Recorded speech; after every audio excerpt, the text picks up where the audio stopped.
Hello there, and welcome to Spotlight Murders. I'm your host, Kieran Caldwell, and today we're diving deep into one of the most controversial and mysterious deaths of the 20th century, August 31st, 1997, 12:23 a.m. A Mercedes US 280 tears through the streets of Paris at twice the speed limit, desperately trying to outrun a pack of motorcycles. Inside, Diana, Princess of Wales, her boyfriend, Dodi Al-Fayed, bodyguard Trevor Rees-Jones, and driver Henri Paul. Moments later, the world would change forever. The car slammed into the 13th pillar of the Alma underpass at 61 to 63 miles per hour. The crash killed Diana, Dodi, and Henri Paul instantly. Or did it? Trevor Rees-Jones, the only survivor, would remember nothing of those final moments. By morning, the most photographed woman in the world was dead, and the questions began immediately. Was this a tragic accident caused by drunk driving and paparazzi pursuit? Or was it something far more sinister, a carefully orchestrated assassination that would shake the British royal family to its core? So buckle up, as today we'll examine every theory, every suspicious detail, and every unanswered question surrounding that fateful night in Paris. Because the deeper you dig into Diana's death, the more you realize that nothing, absolutely nothing, is as simple as it seems. If you're passionate about investigating the world's most debated tragedies and unmasking the truth hidden behind headlines, then this is just the beginning. For more in-depth explorations and expert-driven storytelling on mysteries, conspiracies, and the untold pages of history, make sure you check out Scoob. This AI-powered podcast app that gives you access to over 1,500 curated podcasts. Download Scoob from the App Store or Play Store and unlock a world of stories where no detail is overlooked and every question is worth asking. Let's start with what we know happened that night. Diana and Dodi had spent the evening at the Ritz Hotel in Paris, owned by Dodi's father, Mohammed Al-Fayed. The couple was trying to escape the relentless pursuit of paparazzi photographers who had been hounding them throughout their summer romance. The plan was simple: use a decoy car at the front entrance, while Diana and Dodi slipped out the back with Henri Paul, the hotel's deputy security chief, behind the wheel. It should have been a routine drive to Dodi's apartment. Instead, it became a high-speed chase through the streets of Paris. 7 paparazzi were arrested at the scene, their motorcycles scattered around the wreckage. They had been pursuing the Mercedes, cameras ready, when everything went wrong in the Alma tunnel. Initially, the media was blamed entirely for Diana's death. Her brother, Charles Spencer, expressed confusion over the relentless pursuit of his sister, despite her noble intentions. But here's where the story gets complicated. The irony wasn't lost on Earl Spencer. Diana, named after the ancient goddess of hunting, had become the most hunted person of the modern era. The paparazzi may have been chasing her, but were they the real cause of her death? The crash investigation revealed that the Mercedes had hit a white Fiat Uno just before losing control and slamming into the pillar. This brief contact, seemingly minor, may have been the crucial factor that sent the car careening into the concrete. But here's the thing. Despite a massive investigation, the French police never found that white Fiat Uno or its driver. Who was driving that car? Why didn't they come forward? And most importantly, was this contact accidental, or was it something more deliberate? The white Fiat Uno would become one of the most mysterious elements of the entire case, a ghost car that appeared for just a moment before vanishing forever. Henri Paul, the man behind the wheel that night, was no ordinary chauffeur. He was the deputy head of security at the Ritz, trusted by the Al-Fayed family, and experienced in handling high-profile situations. But forensic tests revealed something shocking. His blood alcohol level was twice the British legal limit at the time of the crash. Surveillance footage from the Ritz shows Paul moving normally around the hotel earlier that evening. He had consumed 2 Ricards at the Bar Vendôme, drinks that should have put him near, but not over, the French legal limit, So how did his blood alcohol become so elevated? This discrepancy has fueled speculation that Paul wasn't simply drunk, he was drugged. Some theories suggest he was disoriented by a strobe light in the tunnel, or that he had been compromised in some other way. The question of Paul's state that night is crucial because it determines whether this was an accident or something more sinister. But even if Paul was intoxicated, other questions remain. Why were the security cameras in the Alma tunnel not working that night? This seems like an incredible coincidence for such a heavily monitored area of Paris. Why were the tunnel lights turned off prior to the crash? These are the kinds of details that feed conspiracy theories, because they suggest a level of coordination that goes beyond simple bad luck. And then there's the issue of the crash scene itself. Why was it cleaned before a proper forensic examination could be conducted? In any normal investigation, preserving the scene would be paramount. Yet within hours, the tunnel was scrubbed clean, destroying potentially crucial evidence. The forensic investigation did find one important thing. There were no significant mechanical faults in the Mercedes. This ruled out internal failure as a cause of the crash, which means the accident was caused by external factors. The speed, the alcohol, the paparazzi chase, and that mysterious contact with the white Fiat Uno. What happened after the crash might be even more controversial than the crash itself. The first person to reach the wreckage was Dr. Frédéric Maillier, an off-duty physician who happened to be driving through the tunnel. He later said that at first glance, Diana appeared to be in relatively good condition, conscious and responsive. The spot where she sat was the only part of the car that was still intact, he noted. But here's where the timeline becomes deeply troubling. Despite being one of the most important medical emergencies in recent history, it took an inexplicable amount of time to get Diana to a hospital. The official explanation was that she was trapped in the wreckage, but this has been contradicted by multiple sources. A paramedic told the French newspaper Le Parisien that Diana was mostly outside the car, with her legs on the rear seat. She was semi-conscious and agitated, mumbling, "Oh my God," several times.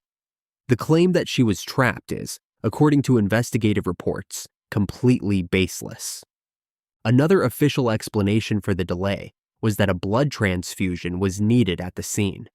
But this doesn't make sense either. SAMU teams don't carry blood transfusion equipment because they wouldn't know the victim's blood type without proper testing. So why did it take 43 minutes for the ambulance to reach the hospital?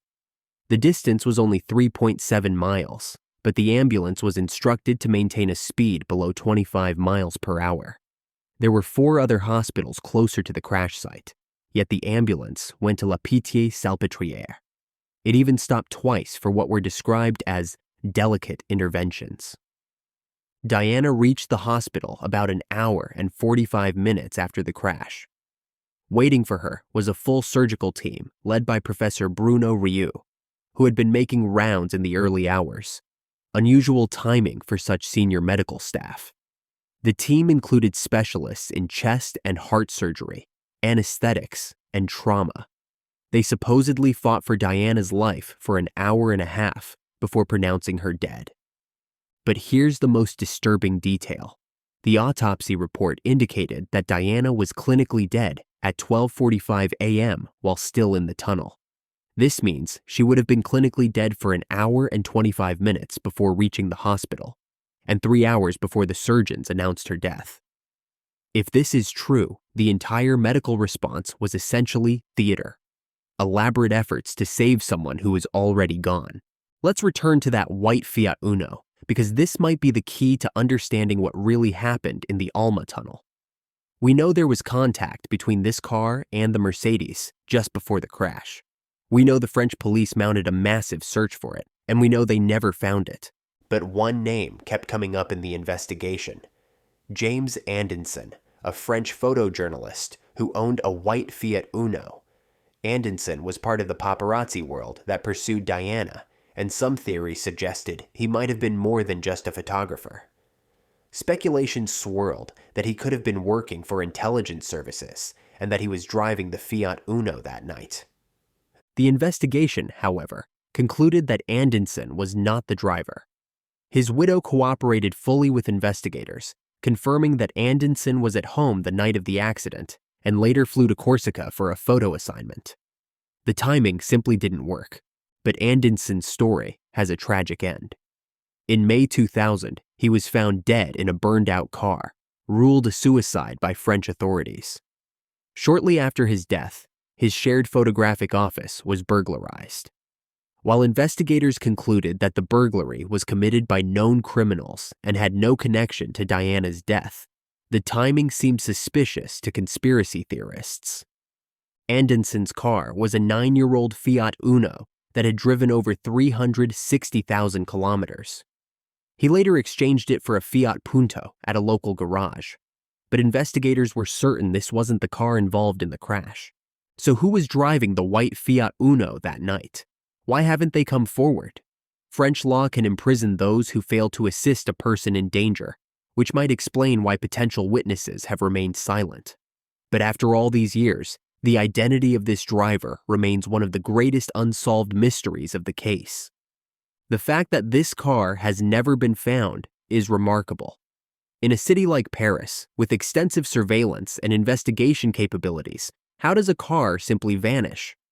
Some argue this suggests the driver had powerful connections, or that the car was deliberately hidden or destroyed.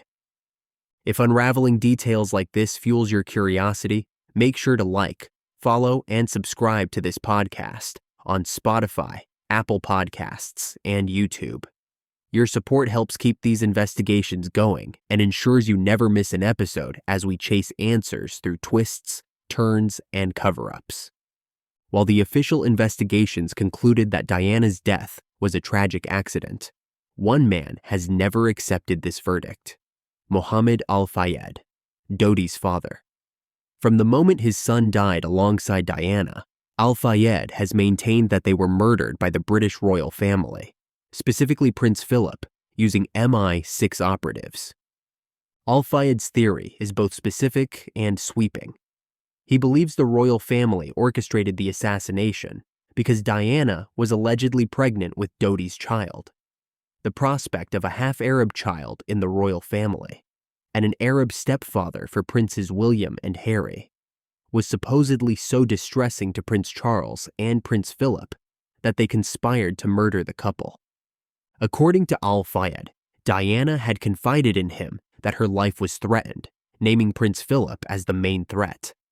This claim was supported by Diana's butler, Paul Burrell, who wrote in his book, A Royal Duty, that Diana had expressed fears about her car being tampered with to cause a fatal accident. Diana also allegedly believed that her former lover, bodyguard Barry Manicky, had been murdered in a staged motorcycle crash. The assassination theory gained some credibility when former MI6 agent Richard Tomlinson revealed that MI6 had planned to assassinate Serbian President Slobodan Milosevic in a car crash in a tunnel, eerily similar to Diana's death.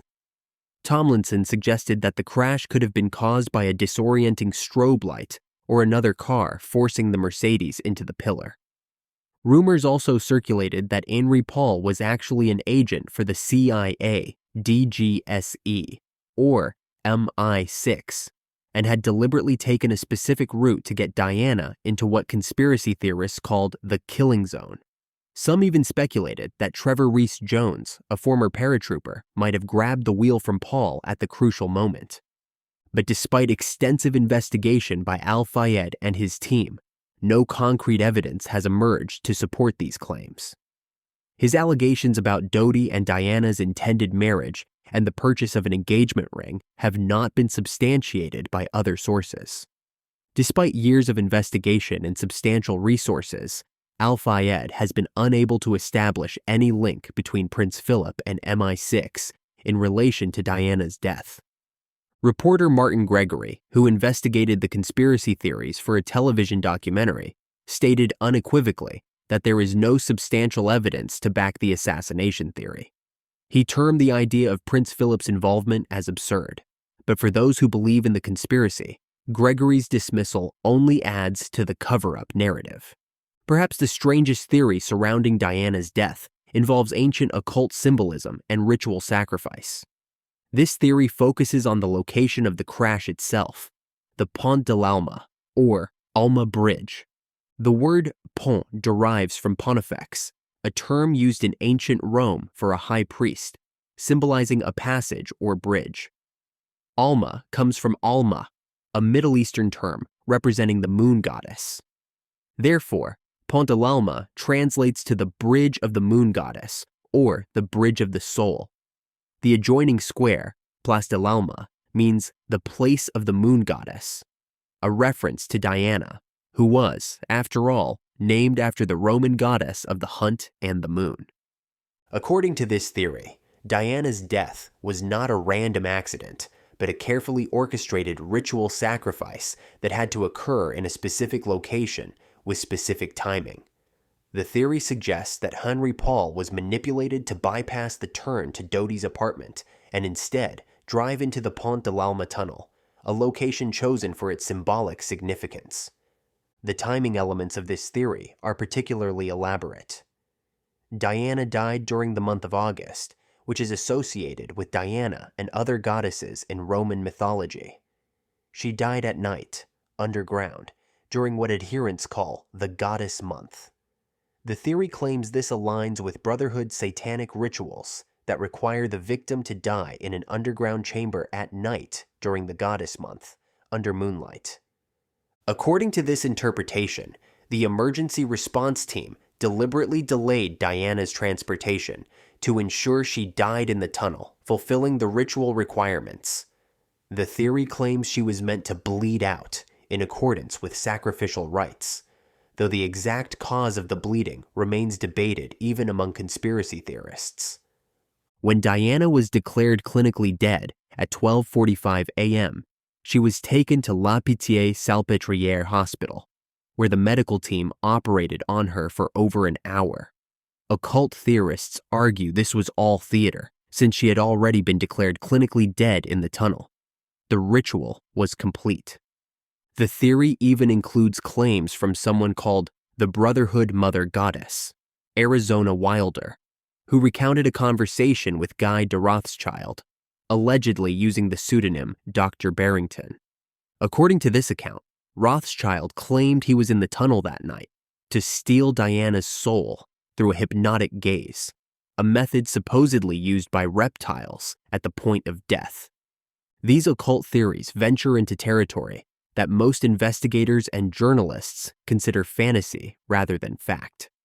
But they persist in certain circles, fed by the symbolic coincidences and the mysterious circumstances surrounding the crash location and timing.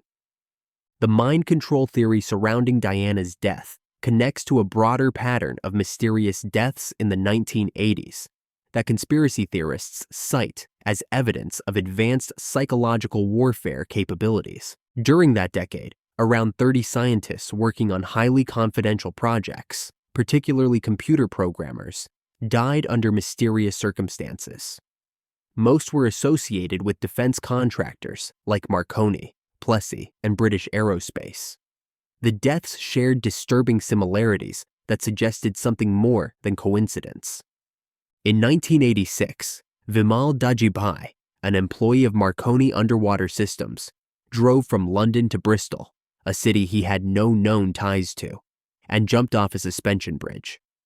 Just months earlier, Arshad Sharif, a computer programmer with Marconi Defense Systems, also drove from London to Bristol and hanged himself. Bristol is significant in conspiracy theories because it's allegedly home to an elite British intelligence unit called the Committee of 26.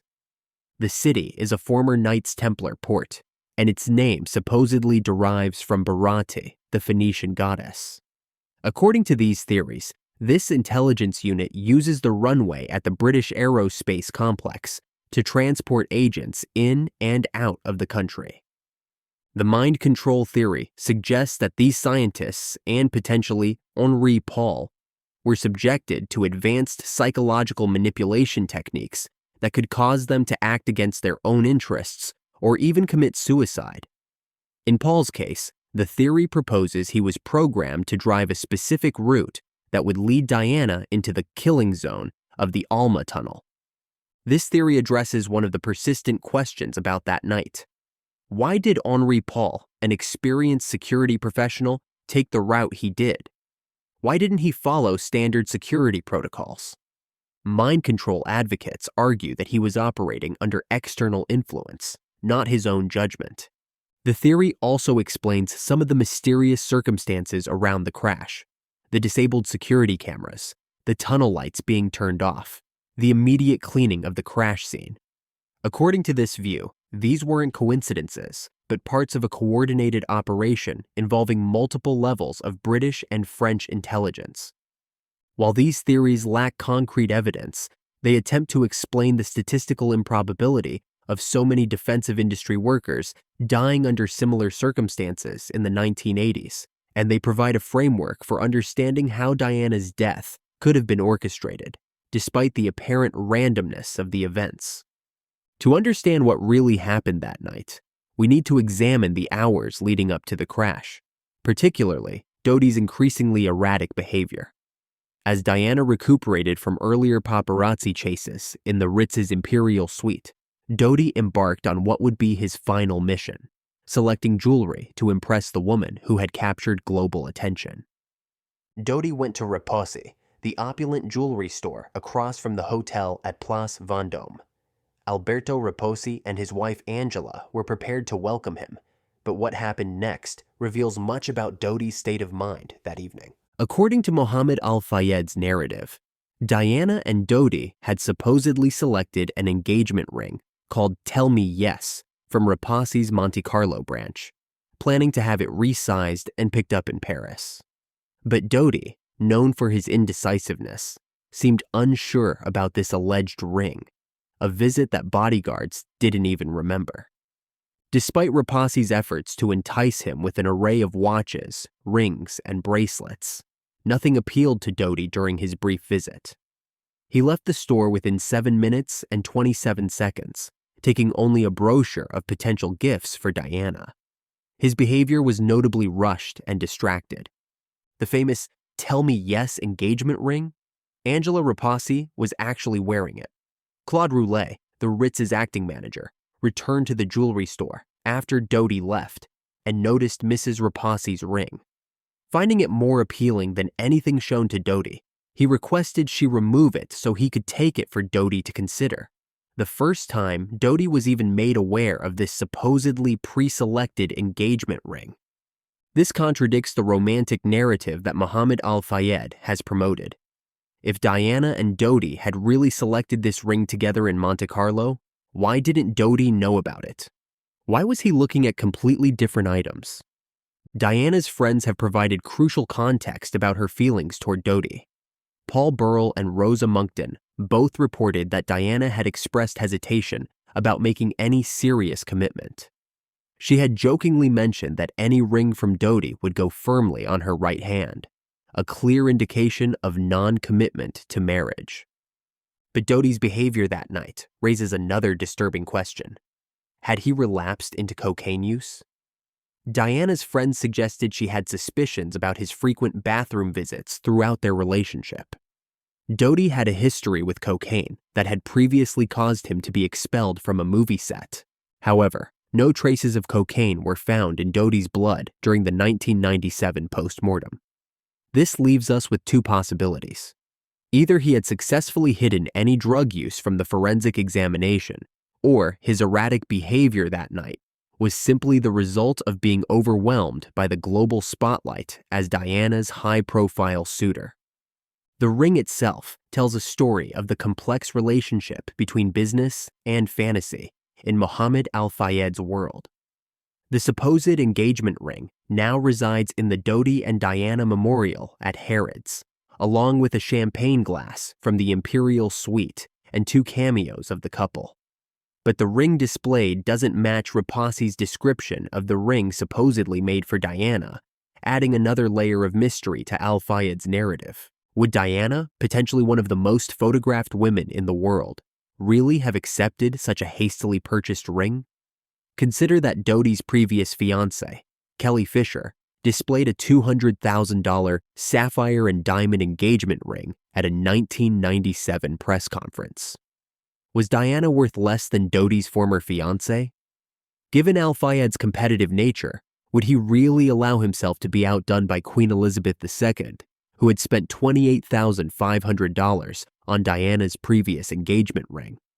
These details paint a picture of that final evening as chaotic and improvised, rather than romantic and planned. Dodi's behavior suggests a man under pressure, possibly chemically altered, or simply overwhelmed by circumstances beyond his control. As we reach the end of our investigation tonight, we're left with more questions than answers. Was Diana's death a tragic accident caused by a drunk driver fleeing paparazzi? Was it an elaborate assassination orchestrated by the British royal family? An occult ritual sacrifice? The result of mind control operations? Or simply the chaotic end to a relationship that was more media fantasy than reality? The official investigations in both France and Britain concluded that Diana's death was accidental, the result of Henri Paul's intoxication, excessive speed, and the pursuit by paparazzi. They found no evidence of conspiracy, no proof of assassination, and no indication of supernatural intervention. But the questions persist. Why were so many security systems not functioning that night? Why was the medical response so delayed? Why has the white Fiat Uno never been found? Why was the crash scene cleaned so quickly? These aren't necessarily evidence of conspiracy, but they are the kinds of coincidences that fuel doubt and speculation. Mohammed Al-Fayed has spent over 2 decades and millions of pounds investigating his son's death, convinced that it was murder. Despite his resources and determination, he has been unable to produce concrete evidence of the conspiracy he believes killed Diana and Dodi. Does this prove there was no conspiracy, or does it demonstrate how effectively such operations can be concealed? Perhaps the most telling aspect of this case is how it reflects our broader relationship with power, celebrity, and truth in the modern world. Diana's death occurred at a time when the British royal family's popularity was at a low point, when media intrusion had reached unprecedented levels, and when conspiracy theories were beginning to flourish in the early days of the internet. The persistence of these theories might say as much about our collective need to find meaning in tragedy as it does about any actual conspiracy. Diana was beloved by millions who felt they knew her personally. The idea that such a vibrant, caring person could die in a random accident caused by a drunk driver and aggressive photographers is almost too mundane to accept. But sometimes the truth is mundane. Sometimes accidents happen to important people. Sometimes there is no deeper meaning, no hidden conspiracy, no grand design, just human error, bad judgment, and terrible timing. Yet the questions remain, and they likely always will. In the absence of definitive proof, we're left to choose which version of events we find most credible. Was Diana's death the result of conspiracy or coincidence? Assassination or accident? Design or disaster? 27 years later, we're still asking the same questions. And perhaps that's the most fitting memorial to Diana, Princess of Wales, that her death, like her life, continues to fascinate, perplex, and divide us. The truth may be out there, but it remains frustratingly out of reach. Until someone comes forward with definitive evidence, until that white Fiat Uno is found, until classified documents are released, until deathbed confessions reveal hidden truths. Diana's death will remain one of the most controversial and mysterious events of our time. I'm your host, Kieran Caldwell, and thank you for joining me for this investigation into the Diana files in yet another episode of Spotlight Murders. The questions continue, the theories persist, and somewhere in the labyrinth of fact and speculation, the truth waits to be discovered. If this story captivated you, please like, subscribe, and share the podcast on Apple Podcasts, Spotify, YouTube, or wherever you listen. And to dive deeper into historical mysteries, unsolved crimes, and compelling investigations, download Scoob, your new favorite AI-powered podcast app offering access to thousands of curated podcasts based on the world's best resources. Download Scoob now from the App Store or Play Store and keep exploring the stories that shape our world. Until next time, keep questioning, keep investigating, and remember, sometimes the most important stories are the ones that refuse to end.